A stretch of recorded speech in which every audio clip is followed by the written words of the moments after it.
العالمين والصلاة والسلام على أشرف الأنبياء والمرسلين سيدنا ومولانا محمد وعلى آله وصحبه أجمعين. نوينا التعلم والتعليم والتذكر والتذكير والنفع والانتفاع والإفادة والاستفادة والحث على التمسك بكتاب الله وسنة رسوله صلى الله عليه وسلم والدعاء إلى الهدى والدلالة على الخير ابتغاء وجه الله ومرضاته وقربه وثوابه سبحانه وتعالى على هذه النية وإلى حضرة النبي المصطفى صلى الله عليه وسلم وآله وأصحابه ولمشايخنا الكرام وللمصنف الشيخ محمد النووي الجاوي وللإمام الغزالي رضي الله تعالى عنه. شيء لله لهم الفاتحة. أعوذ بالله من الشيطان الرجيم. بسم الله الرحمن الرحيم. الحمد لله رب العالمين الرحمن الرحيم مالك يوم الدين إياك نعبد وإياك نستعين اهدنا الصراط المستقيم صراط الذين أنعمت عليهم غير المغضوب عليهم ولا الضالين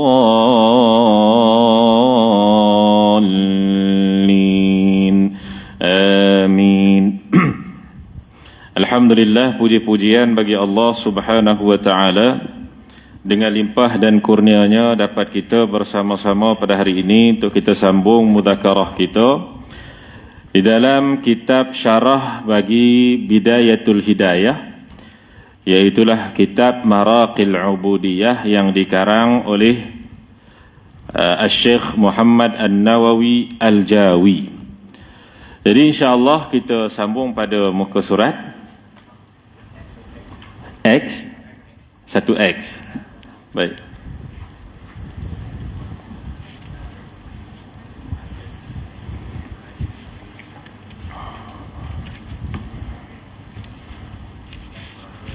X 1. Kalau buku biru 16, muka surat 16. Buku biru muka surat 16. Kita sampai pada ayat mana tu? Daurah yang alim. Baik. Bismillahirrahmanirrahim. Qala al-musannif, qala asy-syarih rahimahullahu ta'ala wa nafa'ana bihi wa bi'ulumihi fid darain amin ya rabbal alamin. Dan orang yang alim yang lalai akan mendapat siksa yang berat. Sebagaimana kita dah bahas sebelum ni, kalau tuan-tuan tengok pada rangkap yang di atas, perenggan-perenggan yang di atas, maka kita akan dapati syarih ataupun pensyarah kitab menyatakan tentang golongan yang makin bertambah ilmu,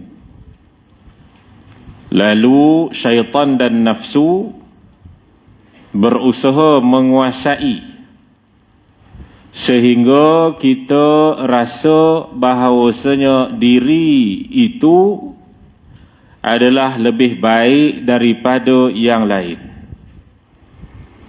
Bahkan sehingga kita tidak melaksanakan amalan-amalan yang saleh. Bahkan dibuai dengan kita kata kelebihan-kelebihan orang alim, lalu merasakan diri itu alim dan layak untuk mendapatkan maqam yang terpuji. Tu. Ini semua adalah kejahatan-kejahatan nafsu dan syaitan. Baik. Maka disebutkan lagi di sini, dan orang yang alim yang lalai akan mendapat siksa yang berat. Sebagaimana sabdanya sallallahu alaihi wasallam, asyaddun nasi azaban yawmal qiyamati alimun lam yanfa'hu Allahu bi'ilmih. Baik. Orang yang paling keras siksanya di hari kiamat, yang paling berat siksanya di hari kiamat, maknanya di kalangan orang Islam, adalah orang alim yang tidak diberi oleh Allah manfaat dengan ilmunya. Ini hadis riwayat At-Tabrani, Baihaqi dan sebagainya. Baik. Maknanya tuan-tuan yang dimuliakan Allah Subhanahu wa taala, antara golongan yang berat siksanya, disebut di sini orang yang paling keras, tapi dengan makna antara mereka yang berat siksanya nanti di hari akhirat adalah orang alim yang tidak beramal dengan ilmunya. Itu maksud dia, yang tidak mendapatkan manfaat dengan ilmunya. Mulutnya mengatakan lain, tetapi hati, zahir dan batinnya itu lain. Sebagaimana disebutkan dalam Al-Quran, a'udzu billahi minasyaitonir rajim, ya ayyuhalladzina amanu lima taquluna ma taf'alun kabura maqtan 'indallah an taqulu ma la taf'alun. Wahai orang yang beriman, kenapa kamu berkata sesuatu yang kamu tak laksanakan? Betapa besarnya murka Allah Subhanahu wa taala apabila kamu berkata sesuatu yang kamu tidak laksanakan. Maksud di sini apa tuan-tuan yang dimuliakan Allah Subhanahu wa taala? Dikhawatiri apabila satu orang tu menyuruh ke arah kebaikan, menyuruh ke arah perkara yang baik, amal yang saleh, tetapi dirinya sendiri tidak beramal dengan amalan yang saleh tersebut, tidak usaha dipanggil. Tidak berusaha untuk beramal dengan amalan yang saleh. Tak menjadi masalah kalau dia hendak mengajak kepada amal yang saleh, dalam masa yang sama dia berusaha tetapi kadang-kadang jatuh, itu tak jadi masalah. Ni kena faham sini ni. Yang jadi masalah di sini adalah dia mengajak kepada kebaikan sedangkan dirinya tak ada usaha langsung untuk kebaikan. Tak ada usaha langsung untuk melaksanakan perkara sunat. Tu. Sedangkan dia mengajak ke arah perkara sunat. Contohnya. Maka tuan-tuan yang dimuliakan Allah Subhanahu wa taala, bahkan bukan sekadar dia tak melakukan apa yang dia ajak, apa yang dia katakan, bahkan bertentangan pula dengan apa yang dikatakan. Sebagian ulama mengatakan ayat tersebut dengan makna bertentangan dengan apa yang mereka lakukan. Mereka arah kepada kebaikan tapi mereka buat kejahatan. Itu dia. Mereka arah kepada tinggalkan kecintaan kepada dunia, tetapi hati mereka penuh dengan dunia. Na'udzubillahi min dzalik.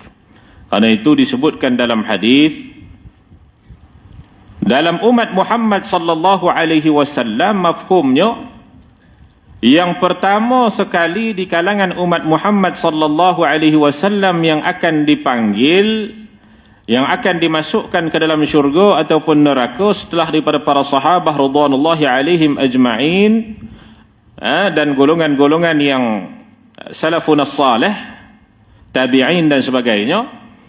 Maka yang pertama dipanggil di kalangan umat Muhammad sallallahu alaihi wasallam adalah golongan ulama. Tu. Adalah golongan ulama. Golongan ulama ni lah yang pertama kali dipanggil. Dan kalau kita baca lagi dalam hadis yang banyak, ada beberapa hadis yang mana Allah Subhanahu wa taala mengatakan bahawa satu orang ulama ni disebutkan oleh Nabi SAW bahawasanya ada di kalangan mereka, di kalangan alim ulama, yang mana mereka mengatakan ketika ditanya oleh Allah Ta'ala bahawa kami ini mengajar kerana Allah Subhanahu wa taala, kami mengajak manusia ke arah kebaikan kerana-Mu ya Allah, tapi ditempelak kembali oleh Allah Subhanahu wa taala. Dikatakan kamu mengajak manusia supaya manusia memanggil kamu alim. Na'udzubillah min dzalik tu. Supaya manusia menjunjung kamu, supaya nama kamu ni masyhur. Bahkan dalam hadis tersebut dinyatakan 3 golongan, iaitu orang yang mati syahid juga ditempelak oleh Allah Ta'ala lalu dimasukkan ke dalam neraka Allah. Walaupun kita tahu bahawasanya mati syahid tu tuan-tuan sehingga nyawanya melayang, tapi walaupun nyawanya tu melayang di dalam peperangan di jalan Allah Ta'ala, tetapi mati syahidnya tadi tu kerana hendak menunjukkan kehebatan dan hendak mempertahankan kaumnya sahaja, bukan kerana Allah Ta'ala, lalu Allah Ta'ala tidak masukkan dia ke dalam syurga Allah Subhanahu wa taala, dilemparkan ke dalam neraka Allah Subhanahu wa taala. Maknanya di sini tuan-tuan yang dimuliakan Allah, dinyatakan ketiga-tiga perkara ni, iaitu mati syahid. Kerana benda ni besar, hilang nyawa. Tapi kalau niat dia tu tak betul, subhanallah, niat dia kerana dunia, bukan kerana Allah, habis, hilang. Yang kedua, orang yang sedekah. Sedekah disebut dalam hadis Nabi SAW, orang yang sedekah. Sedekah banyak, pagi, petang, siang, malam dia sedekah. Tapi nanti di hari akhirat, tidak dimasukkan oleh Allah ke dalam syurganya, dimasukkan ke dalam nerakanya. Kenapa? Kait dengan niat juga. Kenapa dinyatakan contoh sedekah? Sebab sedekah ni pun korban, kita korbankan harta kita. Dan yang ketiganya, orang alim, yakni ilmu. Kerana biasanya manusia bila ada ilmu, maka akan naik dia punya rasa keinginan kepada dunia. Na'udzubillahi min dzalik. Bila ada ilmu, bertambahnya ilmu, maka rasa takabur, rasa ujub, itu semua akan datang sekali. Maka perlu ditolak benda tu, perlu dibuang benda tu. Sebab itulah dalam hadis disebutkan 3 perkara ni, kerana perkara ni perkara-perkara besar. Apatah lagi perkara kecil yang lain, kalau bukan niat kerana Allah, wal'ayadu billahi min dzalik, takut-takut dicampak kembali amalan tersebut ke muka si pelaku amalan tu. Na'udzubillahi min dzalik.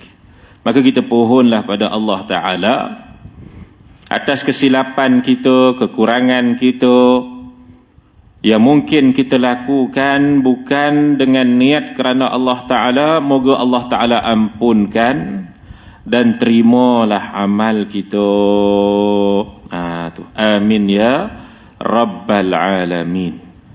Lepas tu selalu kena doa pada Allah, Rabbana taqabbal minna salatana wa qiyamana wa ruku'ana wa sujudana wa a'malana wa tammim taqsirana ya Allah.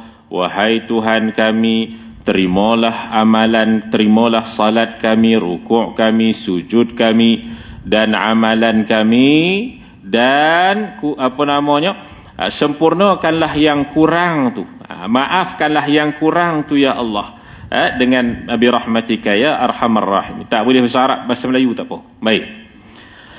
Maka tuan-tuan yang dimuliakan Allah Subhanahu wa taala, disebutkan lagi apa dia?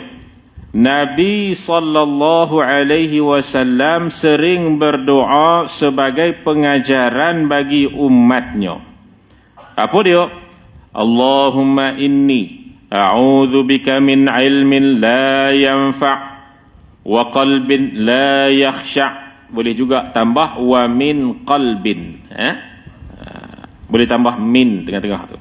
Wa min qalbin la yakhsha' wa amalin, tambah juga wa min amalin la yurfa',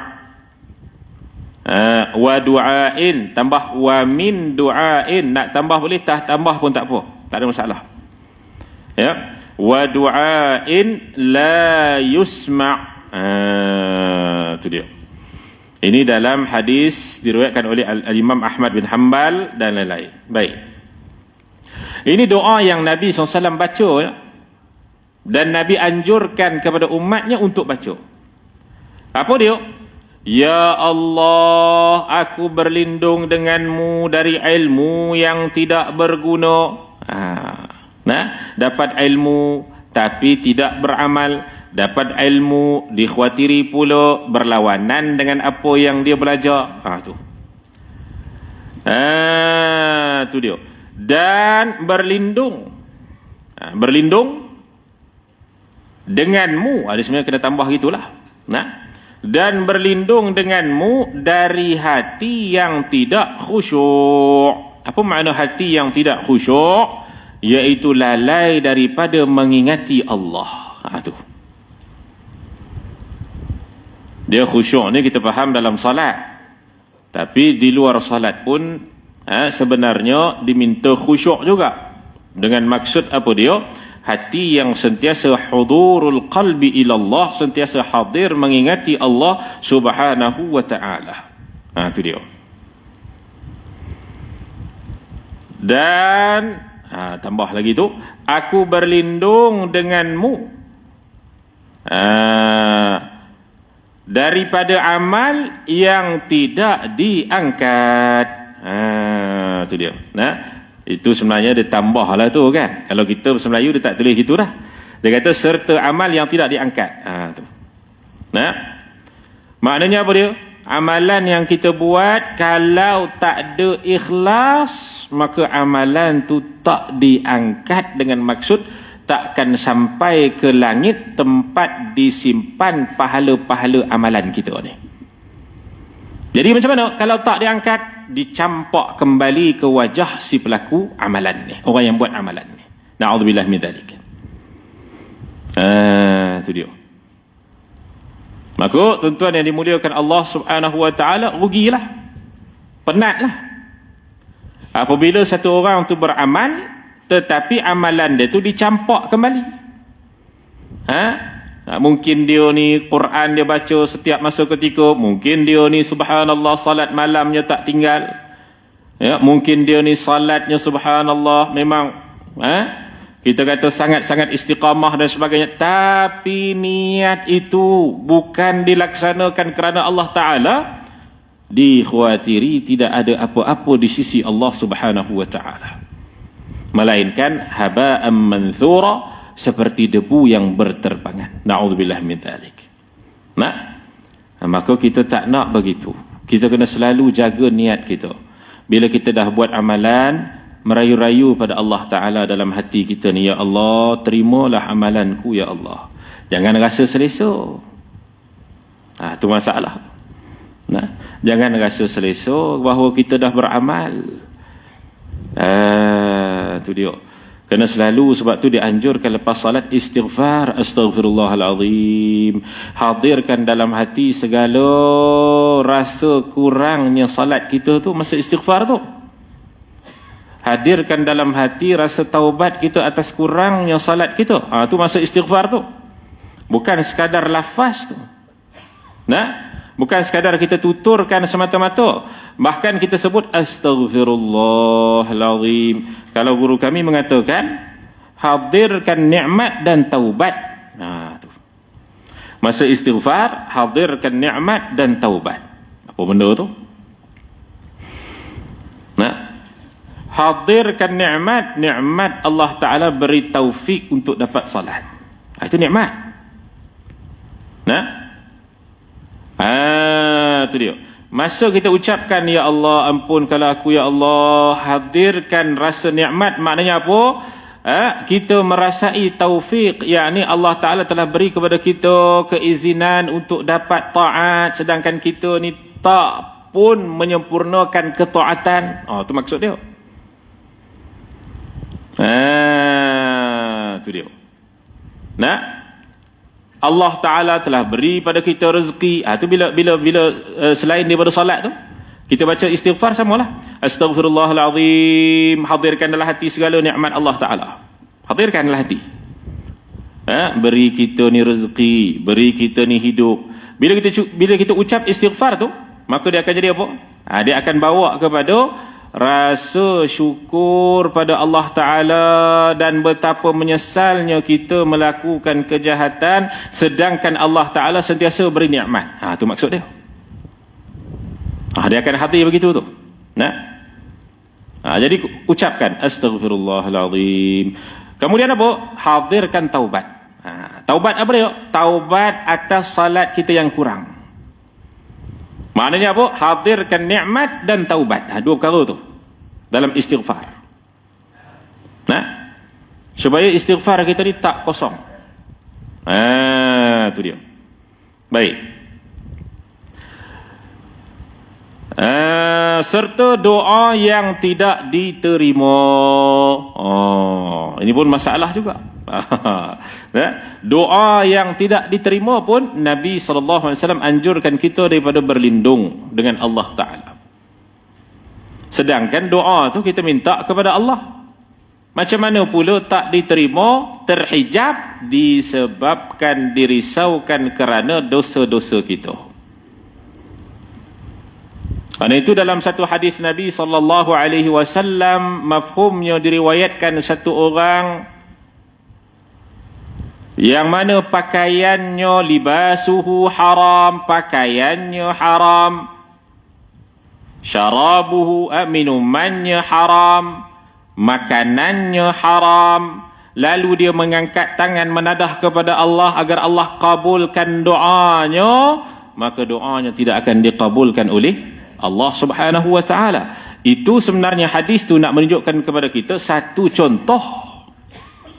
Maknanya apa? Dosa-dosa itu dikhawatiri menjadi hijab daripada dikabulkan doa oleh Allah Subhanahu wa Ta'ala.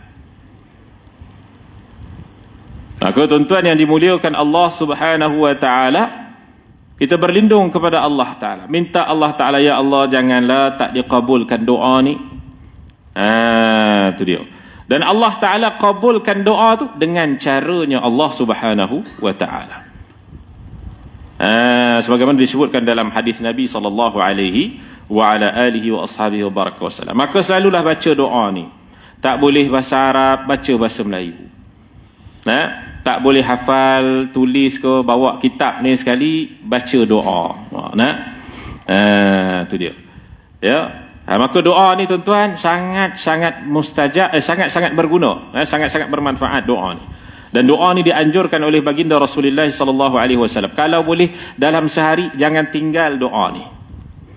Antara doa yang selalu Nabi SAW baca, ya muqallibal qulub, thabbit qalbi ala dinika wa ala ta'atik. Itu selalu juga Nabi SAW baca. Di samping doa ni. Dan antara yang Nabi SAW baca juga, Allahumma rabbi zidni ilma warzuqni fahma. Itu juga yang biasa dibaca oleh baginda Rasulullah sallallahu alaihi wasallam. Itu dia. Dapat baca ni satu lagi, ya muqallibal qulub tsabbit qalbi ala dinika wa ala ta'atik pun dah memadai. Tu. Dan lain-lain tu bahasa Melayu tak apalah, ya. Baik. Maka tuan-tuan yang dimuliakan Allah Subhanahu wa taala, dikatakan lagi apa dia? Pada malam ketika aku, yakni Nabi sallallahu alaihi wasallam, diisrakan daripada Al-Masjidil Aqsa. Ni Isra' Mi'raj.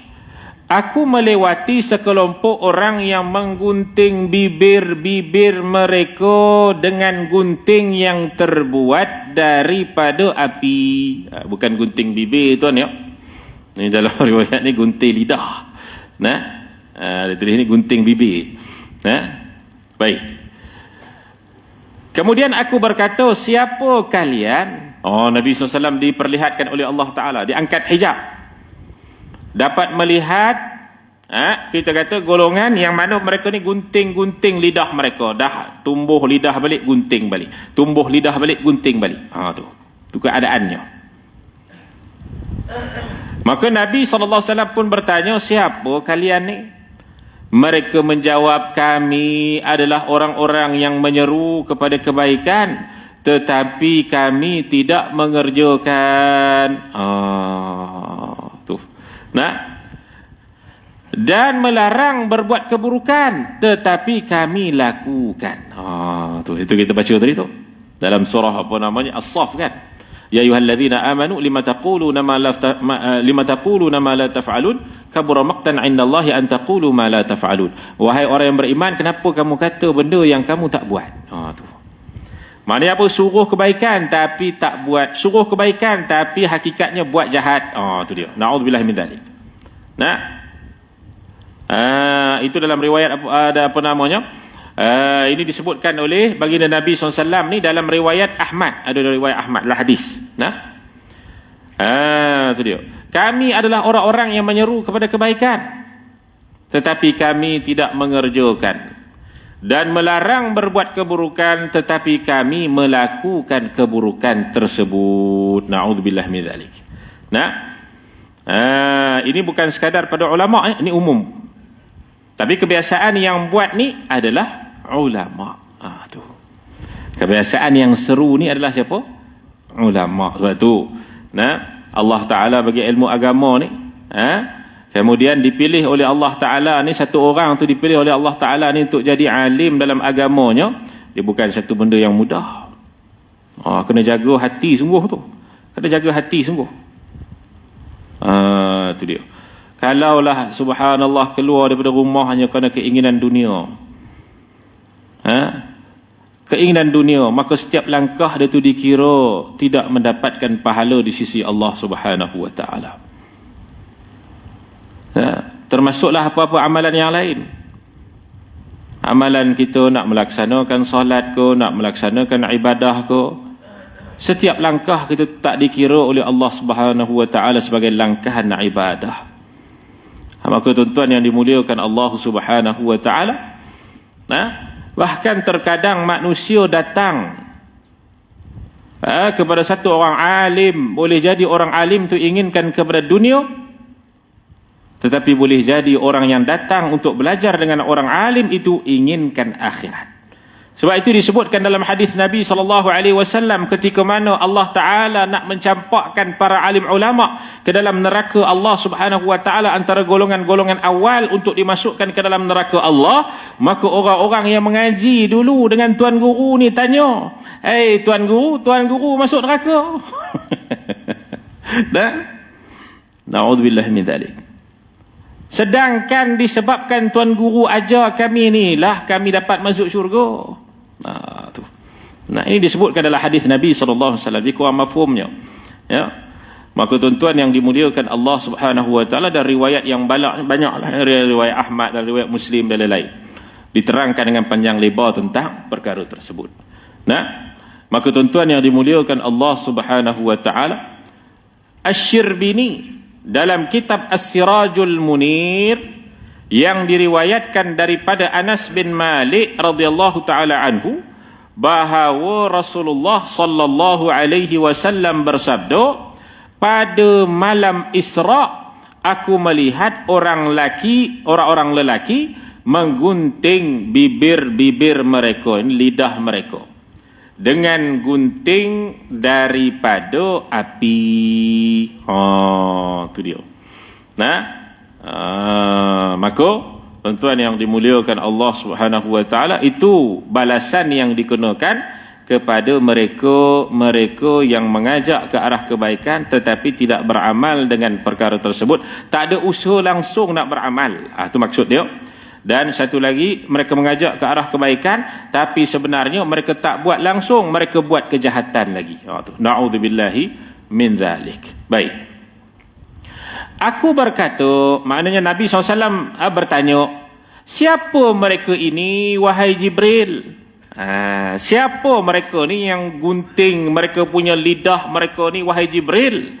Maka Jibril alaihi salam menjawab, para khatib daripada umatmu, para penceramah daripada umatmu, para pendakwah daripada umatmu.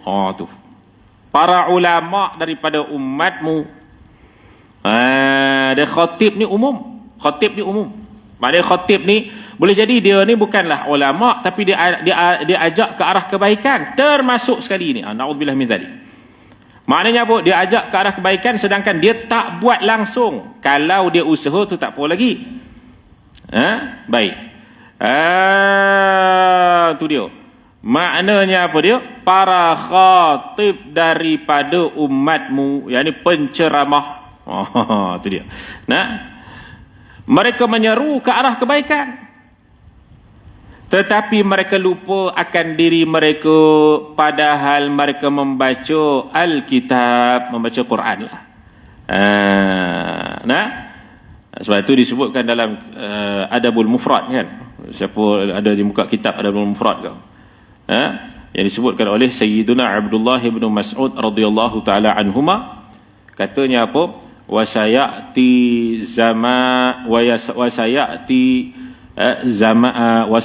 min ba'dikum zamanun qalilun fuqaha'uhu wa kathirun khutaba'uhu. Tu disebutkan dalam Adabul Mufrad apa dia? Akan datang kepada kamu nanti zaman yang mana qalilun fuqaha'uhu, sikitnya orang yang faqih. Maknanya apa? Yang alim sungguh tu sikit. Yang alim yang beramal dengan ilmu tu sikit. Wa kathirun khutaba, dan banyaknya orang yang sekadar berceramah tapi tak alim, berceramah tapi tak amal ilmu. Tu. Dia khutaba ni dengan makna apa? Dia berceramah tapi tak alim, tu satu. Yang kedua, berceramah tapi tak amal. Dia alim tapi tak amal. Ini khutbah juga. Dia bukan ulama, tak dipanggil ulama. Hanya dipanggil ulama pada bahasa sahaja, tak dipanggil pada istilahnya. Sebab kalau pada istilahnya ulama tu iaitu apa? Innama yakhshallaha min ibadihil ulama. Iaitu orang alim yang beramal dengan ilmunya baru disebut sebagai ulama. Tapi orang alim yang tak beramal dengan ilmunya dipanggil khutbah juga, tak dipanggil ulama pun. Walaupun pada bahasanya dikata dia ni orang alim pada bahasa lah. Tapi hakikat dia bukan orang alim. Tapi di akhirat nanti dia termasuk orang alim lah yang akan dihukum. Itu maksud dia. Itu dia. Maknanya apa dia? Maknanya tuan-tuan yang dimuliakan Allah Subhanahu wa taala, ni akhir zaman ni, kata al-Imam Abdullah bin Mas'ud, Sayyiduna Abdullah bin Mas'ud radhiyallahu taala anhuma. Ramainya penceramah di akhir zaman, tapi ilmunya tak ada. Yang kedua, dia tidak beramal dengan ilmu. Na'udzubillah min dzalik. Maka waspadalah engkau hai miskin, orang yang hina dan lemah, yang tidak memiliki kecerdasan. Janganlah engkau tunduk kepada kepalsuan syaitan. sehingga engkau terpedaya olehnya. Tu. Nak waspadalah. Jangan sampai niat kita ni lari. Jangan sampai kita ini tidak beramal dengan ilmu. Tu. Cuba beramal dengan ilmu, usahakan juga. Tu dia. Selalu kita jaga niat kita. Selalu kita jaga amal kita. Supaya apa? Supaya kita tak digolongkan di kalangan mereka yang terpedaya oleh nafsu dan juga syaitan. Bila mana engkau belajar ilmu, maka wajib bagimu bertanya tentangnya. Sesuai firman Allah Subhanahu wa taala, maka bertanyalah kepada orang-orang yang berilmu jika kamu tidak mengetahui. Itu dia. Maknanya apa? Kalau tak tahu, bertanya. Itu dia. Siapa bertanya, lemah imannya. Gitu ke? Ya? Kan ada kita dengar kan? Jangan banyak bertanya. Kalau bertanya, lemah iman. Macam mana tu?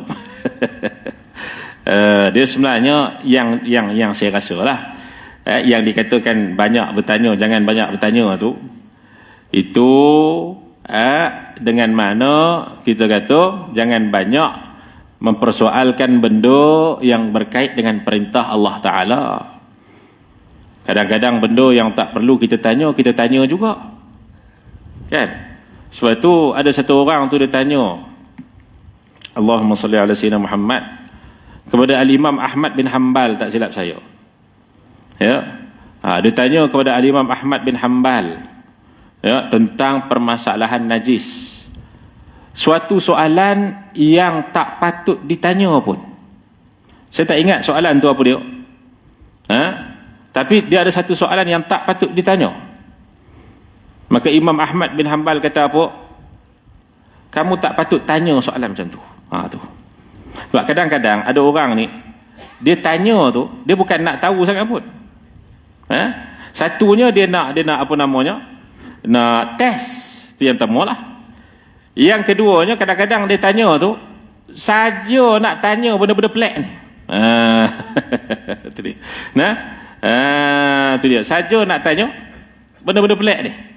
Maka tuan-tuan yang dimuliakan Allah Subhanahu wa taala, maka itu tidak patut, tidak perlu. Sebab itu ada satu tu soalan yang ditanya kepada Imam Ahmad bin Hanbal. Ya, yang mana Imam Ahmad bin Hanbal kata, soalan yang kamu tanya tu, tunggu benda tu jadi dulu. Kalau jadi, nanti saya jawab. Dia ada tanya satu benda yang pelik. Satu orang. Itu dia. Maka tuan-tuan yang dimuliakan Allah Subhanahu wa taala, ini nak tanya boleh lah, bukan tak boleh. Kalau betul-betul nak tahulah. Tu. Tapi kadang-kadang ada golongan ni dia sengaja tanya sebab apa? Sebab nak salahkan. Itu pun jadi juga. Dia tanya-tanya, tiba-tiba dia yang sesatkan kita. Tu, naudzubillah min dzalik. Baik. Maka bertanyalah kepada orang-orang yang berilmu jika kamu tidak mengetahui. Ini dalam Al-Quran. Fas'alu ahla dzikri in kuntum la ta'lamun. Tidak. Dalam surah apa? Surah An-Nahl kan? Fas'alu ahla dzikri in kuntum la ta'lamun. Maka bertanyalah olehmu kepada orang yang tahu sekiranya kamu tak tahu. Itu dia. Maka mengamalkan ilmu sudah mengetahuinya, sesudah mengetahuinya adalah wajib. Sebab itu dalam satu hadis, hadis Jabir kan, satu orang sahabat Nabi SAW kepala dia terluka, kena batu. Ini masa ni para sahabat semua ni musafir masa ni. Mereka tak ada dengan Nabi SAW. Mereka di luar bumi Madinah, daripada kota Madinah. Jadi satu orang sahabat ni dia kena batu, kemudian berdarah, dia luka besar, pecah kepala dia. Maka Allahumma salli ala sayyidina Muhammad, dia pun ketika tersebut dalam keadaan apa? Berjunub. Dia dalam keadaan berjunub. Maka dia pun tanyalah kepada sahabat ni, yang musafir sekali dengan dia ni, dia kata, aku ni, kepala aku ni sakit sangat ni, kepala pecah ni. Adakah aku ni kena mandi wajib ke, macam mana ke? Sahabat dia kata, kena mandi wajib. Sahabat ni dia bukan orang alim. Dia sahabat ni pula, dia ada sahabat yang alim, ada sahabat yang kurang alim, gitulah. Tapi taraf mereka sebagai taraf sahabat itu tak dinafikan. Itu taraf keutamaan di sisi baginda Nabi SAW. Tapi di kalangan mereka ada yang alim, ada yang kurang alim. Tu. Maka yang kurang alim ni pun, sahabat yang kurang alim ni pun, dia pun katalah, kena mandi wajib, tak boleh tak mandi wajib, basuh juga kepala tu, ini perintah Allah. Tu. Akhirnya apa, dia pun mandi wajib, basuhlah kepala dia, akhirnya meninggal dunia, wafat. Tu dia sampai wafat tu. Maknanya teruk sangatlah dia punya sakit kepala dia tu. Maka mereka pun pulanglah, dah selesai dah apa namanya, pulanglah mereka ke bumi Madinah Munawwarah. Lalu mereka pun tanya kepada ya Rasulullah, ni macam mana ni, ya, sahabat ni meninggal dunia ni, wafat ni. Nabi SAW tanya kenapa ni. Dia mandi wajib dalam keadaan kepala dia dah pecah, dalam keadaan kepala dia dah berdarah dah, kena batu. Siapa suruh dia mandi wajib? Nabi tanya. Siapa suruh dia basuh kepala tu? Maka sahabat dia pun, saya ya Rasulullah. Maka kata baginda Nabi SAW, tanyalah kepada orang yang tahu kalau kamu tak tahu. Itu adalah hadis riwayat Jabir tu. Disebutkan tentang Nabi SAW juga tegur sahabat, kalau kamu tak tahu, jangan kamu nak fatwa. Kalau kamu tak tahu, jangan kamu nak cakap bahawa kamu tahu. Kalau tak tahu, cukup wallahu a'lam, selesai. Wallahu a'lam, wallahu wa rasuluhu a'lam, Allah dan Rasulnya yang lebih tahu. Gitu. Bahkan kata para ulama mengatakan wallahu a'lam itulah merupakan sebahagian daripada ilmu. Nak tahu orang tu dia benar-benar dia amanah dengan ilmu, ada soalan yang mungkin dia tak mampu untuk jawab, maka dia akan menyebut wallahu a'lam, maka itulah orang alim kata para ulama. Tapi bukanlah mesti dia kena sebut wallahu a'lam. Boleh jadi memang alim sungguh, semua soalan dia boleh jawab. Jadi janganlah pula semua soalan dia wallahu a'lam. Kan? Tapi Imam Malik kan ditanya kepada dia. Ditanya kepada dia semua wallahu a'lam. Sedangkan Imam Malik tu siapa? Ulama besar, ulama mazhab, mujtahid mutlak lagi. Kita yang na'udzubillah min dzalik lah, yang nak kata mujtahid pun tak sampai, apatah lagi mujtahid mutlak lagi tu, yang boleh buat mazhab lagi tu. Tapi subhanallah, terkadang na'udzubillah min dzalik, ya, sampai pada bab yang kita tak tahu pun boleh kita berbalah, bergaduh dan sebagainya. Tengok orang berbalah bergaduh, dah biar mereka. Mereka mungkin mereka tak tahu. Kita pun mungkin tak tahu. Kita belajar dengan guru-guru kita, begitu dah sudah selesai. Jangan kita bercakap benda yang kita tak tahu. Na'udzubillah min dzalik. Setiap daripada apa yang kita sebutkan tu, itu akan dipersoalkan oleh Allah Ta'ala. Setiap apa yang saya tuturkan kepada tuan-tuan pada pagi ini, itu semua na'udzubillah min dzalik lah, ya. Itu semua akan dipersoalkan oleh Allah Subhanahu wa taala. Kita berlindunglah daripada murkanya Allah Subhanahu wa taala. Setiap tutur yang kita keluarkan kepada orang lain, itu akan disoal oleh Allah Taala, daripada mana ilmunya, ya, bagaimana kamu tahu betapa tentang ilmunya yang kamu tuturkan tu, ketika mana kamu tuturkan, lintasan hati kamu ni ikhlas ataupun tidak, semua tu akan disoal oleh Allah Subhanahu wa taala. Itu dia. Tak ada yang terlepas daripada hisab. Tu hisab tu. Ya, hisab ni maknanya apa? Dihitung secara detail, sehalus-halusnya. Tu. Na'udzubillah min dzalik lah, daripada apa? Kita apa namanya, terkandas ketika mana hisab tu. Na'udzubillah min dzalik. Baik. Maka tuan-tuan yang dimuliakan Allah Subhanahu wa taala, sebab tu dalam kitab, dalam Safwatut Tafasir, Nabi SAW sabdakan, wahai Quraisy, itu dia, tanyalah kepada ahli kitab kamu. Itu dia, tanyalah kepada ahli kitab kamu tentang Nabi kamu dan sebagainya. Maknanya apa? Tanyalah kepada orang yang lebih tahu. Maka wail, celaka, sebuah tempat siksaan atau kebinasaan di salah satu lembah Jahannam. Ini neraka wail sekali bagi orang bodoh yang tak mahu belajar ilmu agama. Itu dia. Dia hantam sungguh ni nak. Tu. Dia kata apa? Maka wail ni celaka sungguh. Ni neraka wail dipanggil. Nah, iaitu apa? Sebuah tempat siksaan atau kebinasaan di salah satu lembah Jahannam. Ni salah satu negeri dalam neraka Jahannam. Tu. Nah, bagi orang bodoh yang tak mau belajar ilmu agama. Tu dia. Dan lebih celaka 1000 kali lagi. Bagi seorang alim yang tak mengamalkan ilmunya. Lagi teruk lagi tuan-tuan nak kena. Nah, sebagaimana yang dinyatakan Asy-Syirbini dalam riwayat lain, celaka 70 kali bagi orang alim.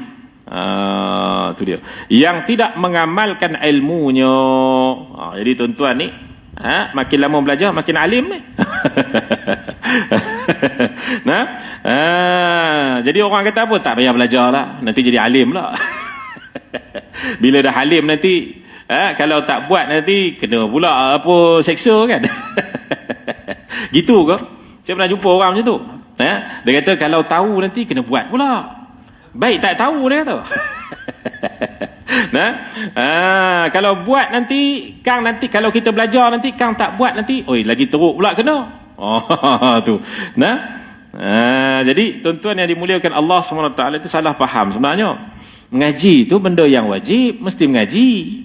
Nah, tak mengaji pun kena juga. Kan? Tak mengaji itu pun kena juga sebenarnya. Apatah lagi kalau dia tak mengaji itu menyebabkan solatnya jadi tak sah dan sebagainya, lagilah.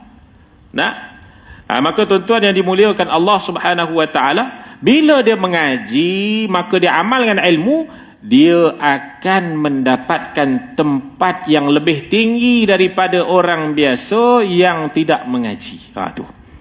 Sebab tu dalam Quran Allah Taala firman apa dia? Yarfa'illahu alladhina amanu minkum walladzina utul ilma darajat. Allah Taala tinggikan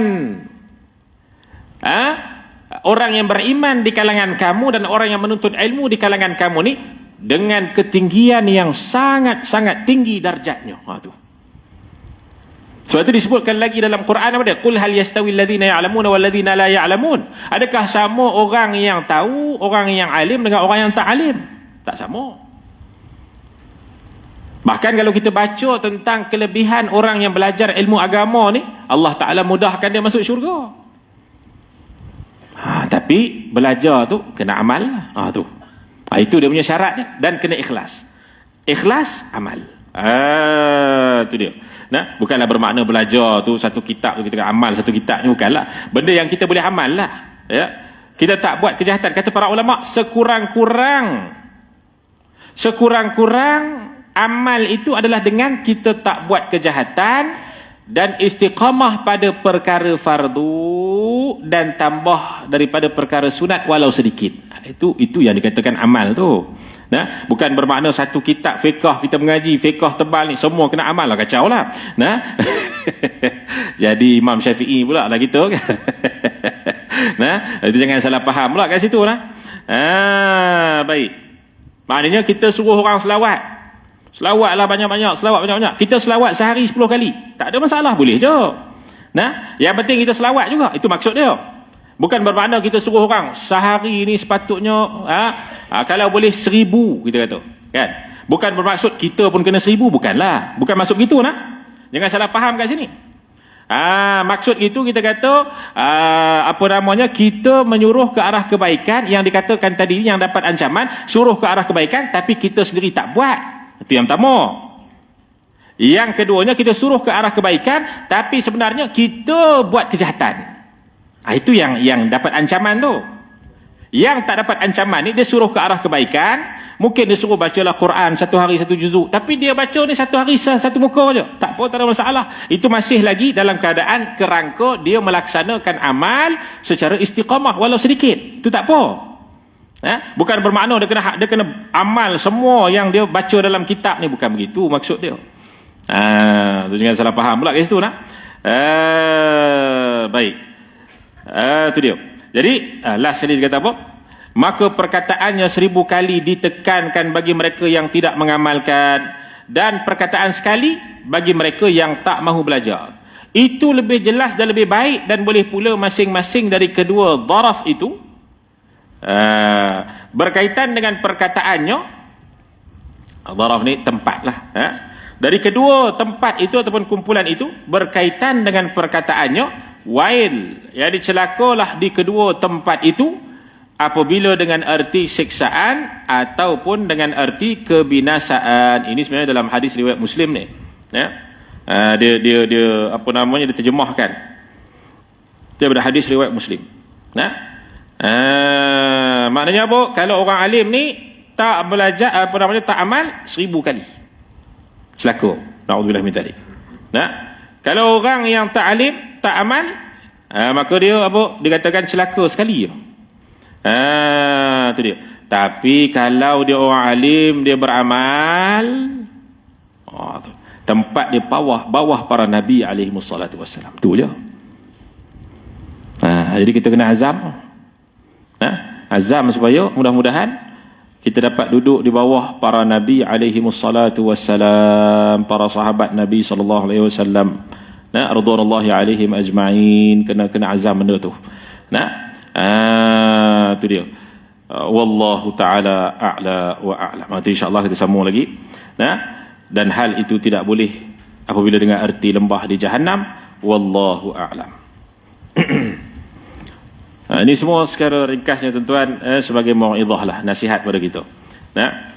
Mudah-mudahan Allah SWT jadikan kita orang yang dapat beramal dengan ilmu, walaupun sedikit kita dapat istiqamahkan, kita dapat apa namanya mengajak orang ke arah kebaikan dalam masa yang sama. Allah beri taufik dan hidayah pada kita untuk kita dapat ilmu dan juga untuk kita beramal dengan ilmu, beramal dengan apa yang kita sebutkan. Wallahu taala a'la wa a'lam. Aqulu qawli hadha wa astaghfirullahal azim li wa lakum. Wassalamu alaikum warahmatullahi wabarakatuh.